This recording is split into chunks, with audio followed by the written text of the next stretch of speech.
Ini agak unik ini ya.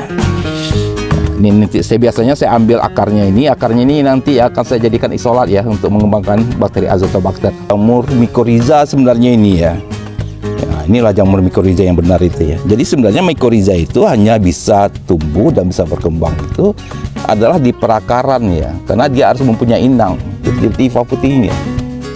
Jadi biasanya IPA putih ini nanti akan memanjang ya. Jadi tugasnya itu adalah membantu akar ini menjadi taman ini untuk mencari air ya.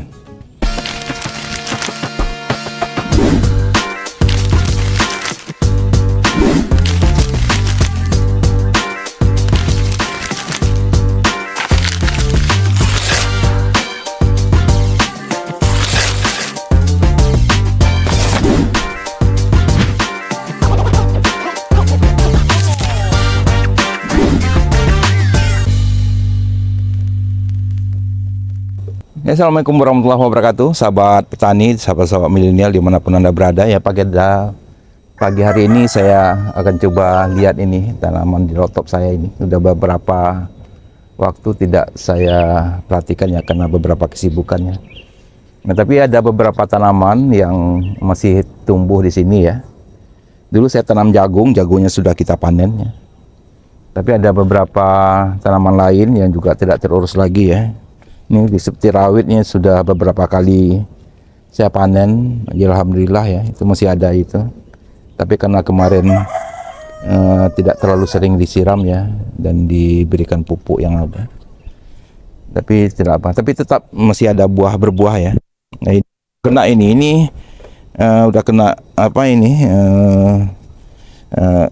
Ya penyakit ini kayaknya virus ini, kayaknya virus Gemini ini ya. Nanti kita akan coba treatment ini virus Gemini ini. Tanaman cawrit kita ya masih bertahan. Nah di sini juga ada talas ya. Jadi ini adalah talas padang ya, talas khusus. Sebenarnya awalnya tadi talas ini mau saya treatment untuk membuat tembakau alternatif ya. Jadi kalau seandainya memang teman-teman selama ini pernah dengar ada namanya talas beneng ya. Talas beneng itu adalah talas yang biasanya digunakan untuk pengganti tembakau. Nah, saya akan coba ini menggunakan talas padang ini. Kenapa pilihan saya talas padang? Karena talas padang ini adalah merupakan satu famili ya dengan talas beneng itu ya. Nah, cuma memang talas padang ini memiliki kekurangan karena dia memiliki memiliki getah yang lebih banyak daripada talas beneng ya, sehingga kemungkinannya bahwa talas padang ini kalau misalnya kita gunakan untuk pembuatan tembakau alternatif, dia sedikit akan gatal ya di tenggorokannya. Nanti kita akan treatment ini, kita akan gunakan proses fermentasi dengan menggunakan beberapa bakteri ya itu adalah berarti plantarium sama gunakan asam laktat dan asam asetat ya. Jadi kita akan coba fermentasi. Saya yakin nanti bahwa talas ini layak akan kita jadikan sebagai tembakau alternatif tanpa nikotin ya, nol nikotin. Nah kemudian kita akan coba apakah nanti masih gatal nggak di tenggorokan kita kalau kita nanti treatment. Ini gunanya talas padang ini saya buat ya. Nah bagi orang Padang biasanya talas padang ini biasanya tidak diambil daunnya ya, tapi diambil batangnya ini ya, karena batang ini enak sekali dijadikan sayur ya. Jadi kalau orang Padang biasanya menyebutnya batang ini adalah gulai kamumu. Jadi talas padang ini bagi orang Padang disebutnya adalah kamumu ya. Nah di samping itu juga ada beberapa tanaman lagi yang sengaja juga saya kembangkan ya. Nah termasuk ini tanaman ini ya. Ini bukan tumbuh liar, ini memang sengaja saya tanam, saya kembangkan bibitnya. Jadi tanaman ini namanya adalah maman lanang kalau di Jawa ya. Atau bahasa kerennya adalah spider flower.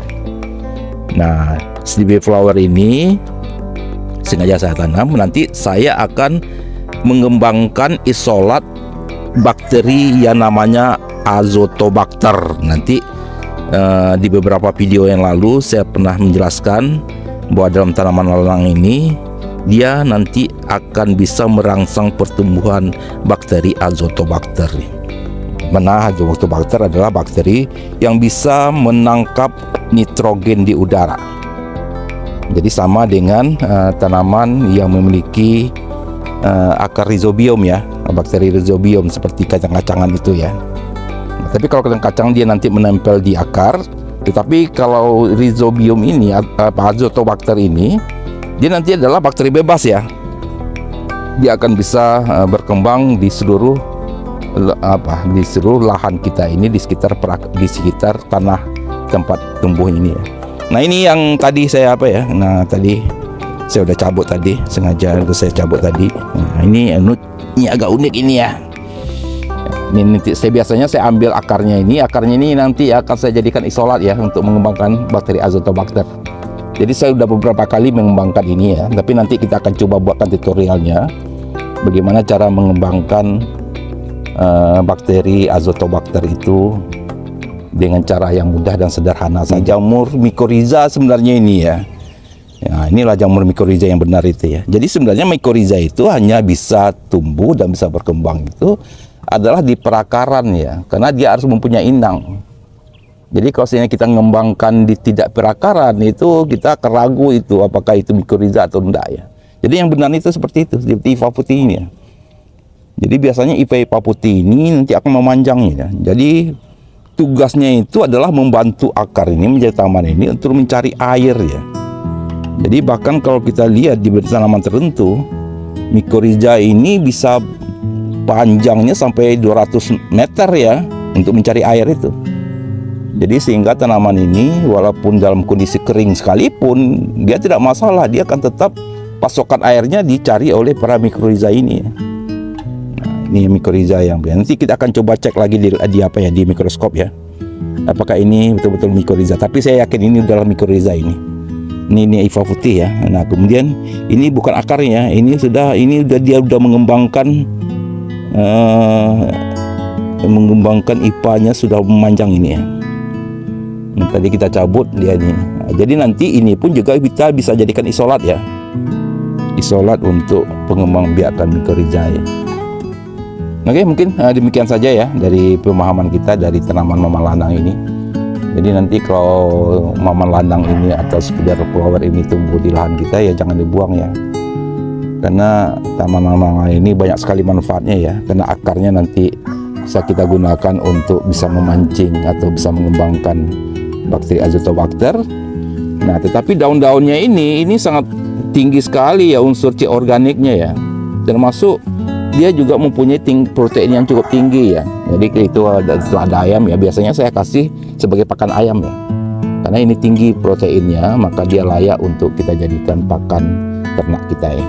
Dari itu baik ayam, kambing atau apapun ya. Biasanya disuka sekali di ternak kita untuk makan ini ya.